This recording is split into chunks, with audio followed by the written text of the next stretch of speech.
Ustaz, jika hukum jual beli dagang, hukumnya bagaimana? Boleh? Boleh dagang. Kalau tidak boleh, masa Nabi mempraktekkan dagang?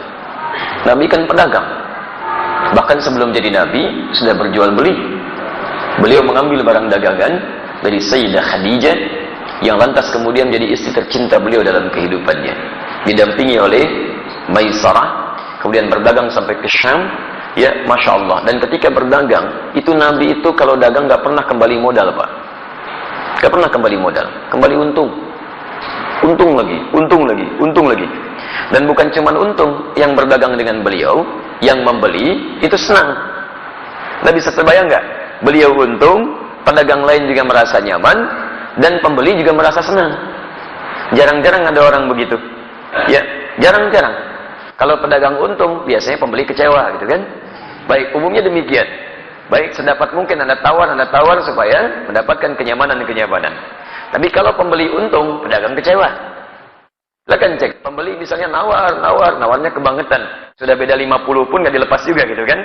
Baik, nah di sini menarik ini. Nabi itu kalau berjualan, pembeli senang, beliau untung.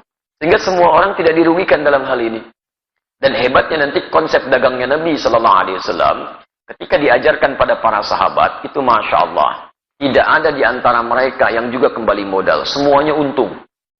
Untung semuanya. Silakan Anda lihat. Ada sahabat Uthman bin Affan radhiyallahu ta'ala anhu. Ada sahabat Abdurrahman bin Auf radhiyallahu ta'ala anhu. Sebelumnya ada sahabat Abu Bakar radhiyallahu ta'ala anhu. Banyak para pedagang di zaman Nabi, teman-teman sekalian. Ketika mereka sudah masuk Islam, dilatih oleh Nabi bagaimana cara berislam yang baik dan diterapkan dalam kehidupan, sesuai dengan pekerjaan mereka. Maka Masya Allah, dagangannya berlipat-lipat untungnya.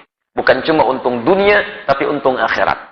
Tidak sedikit di antara pedagang di masa Nabi, bukan cuma kaya dalam urusan dunia yang asetnya sampai sekarang masih ada, tapi juga dijamin surganya tanpa hisab. Saya beri contoh, Uthman bin Affan, radhiyallahu ta'ala anhu. Sebelum masuk Islam, pebisnis. Setelah masuk Islam, kayanya luar biasa. Nanti saat ke Madinah main ke satu tempat. Terdapat di dalamnya tapak-tapak kesuksesan Uthman bin Affan radhiyallahu ta'ala anhu. Di antaranya beliau masih punya aset sampai sekarang. Ada sumur yang pernah beliau bebaskan ketika dimonopoli oleh Yahudi. Mau minum, bayar. Kata Uthman, saya beli sampai semuanya akhirnya dibeli Uthman. Kemudian dibebaskan. Yang mau minum, ambil aja. Sekitaran area sekitarnya ada tanah cukup luas. Dibeli orang Uthman bin Affan radhiyallahu ta'ala anhu. Saya beli. Tanamin kurma. Yang lapar, ambil. Gak usah bayar. Yang haus, ambil. Gak usah bayar. Sampai sekarang area itu ada. Akan dibuat area perhotelan. Royaltinya disimpan di Bank Saudi. Disedekahkan kepada umat muslim atas nama sahabat Uthman bin Affan radhiyallahu ta'ala anhu. Sampai sekarang masih ada. Abdurrahman bin Auf radhiyallahu ta'ala anhu. Itu diembargo. Ya, bukan cuma diembargo, dirampas hartanya saat di Mekah. Pergi ke Madinah cuma pakaian yang melekat di badannya. Baik, begitu sampai di Madinah, diterima oleh orang paling kaya di Madinah.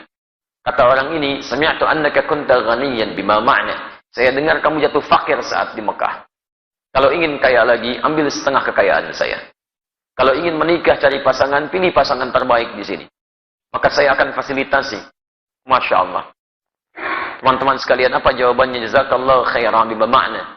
Semoga Allah berikan balasan terbaik untuk Anda. Arini ainal aswaq. Cukup tunjukkan kepada saya di mana pusat bisnisnya. Dagang. Dipraktekkan ilmu dari Nabi. Modal cuma pakaian. 3 bulan. Jadi orang paling kaya nomor 3 di Madinah. 1 tahun jadi orang paling kaya di Madinah. Yang kapaknya saja terbuat dari emas.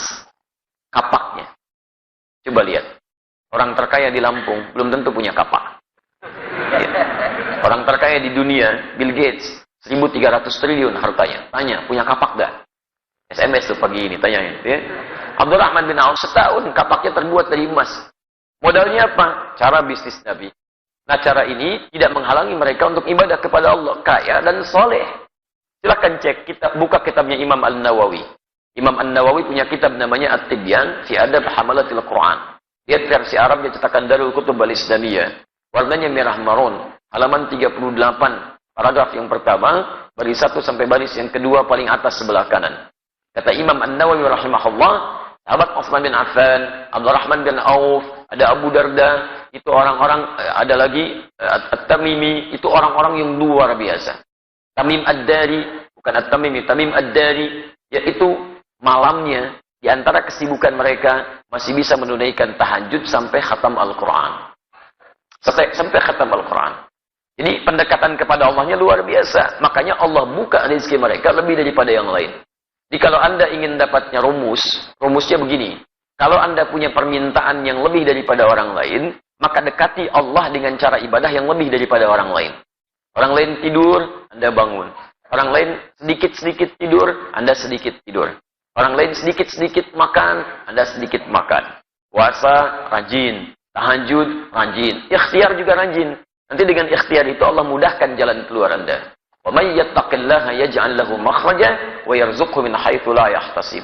Demikian di Quran surah ke-65 ayat 2 sampai 3. Nah, saya persingkat jawaban untuk pertanyaan Anda di sini. Kalau Anda ingin berubah lebih baik, itu dikumpulkan oleh para imam hadis dalam kitab-kitab hadis. Disebut dengan Kitabul Buyu', bab tentang pembahasan bisnis dari Nabi sallallahu alaihi wasallam. Saran saya, keluarkanlah ayat-ayat Quran yang berbicara tentang cara berdagang. Kemudian lihat tafsirannya dari Nabi. Buka kitab Imam Al-Bukhari misalnya. Buka Kitabul Buyu', bab tentang bisnis dari Nabi. Keluarkan itu. Duduk dengan sesama pedagang. Jangan sendirian. Jangan ingin menguasai sendirian. Dulu teman-teman Nabi itu saling bersama-sama. Semua kaya. Semua kaya. Bahkan kaya banget. Ya kumpul bareng-bareng. Kenapa antum gak kumpul para pedagang, pebisnis, pengusaha? Duduk bareng-bareng. Tilawahi ayatnya, hadisnya, kemudian antum undang ustaz di bidangnya, diskusikan, praktekkan. Kalau nggak dipraktekkan kapan lagi? Ya silahkan kalau nggak percaya. Konsep itu sekarang diambil oleh orang Yahudi, dipraktekkan oleh mereka. Cuma mereka tidak pernah mengungkapkan istilah kalau itu diambil dari hadis Nabi. Konsep syariah itu sekarang banyak diadopsi Pak di Eropa. Bahkan di Inggris sekarang sedang marak tuh, di London macam-macam dikembangkan. Ya kemudian oleh Yahudi dirubah istilahnya di Ventura. Ventura itu asalnya syariah. Cuma dimodifikasi oleh mereka untuk menampilkan sistem hukum yang kira-kira bisa awet gitu. Syariah sekarang itu luar biasa. Di non-muslim saja sudah mengejar-ngejar konsepnya. Kenapa kita yang punya tidak menerapkan? Paham ya?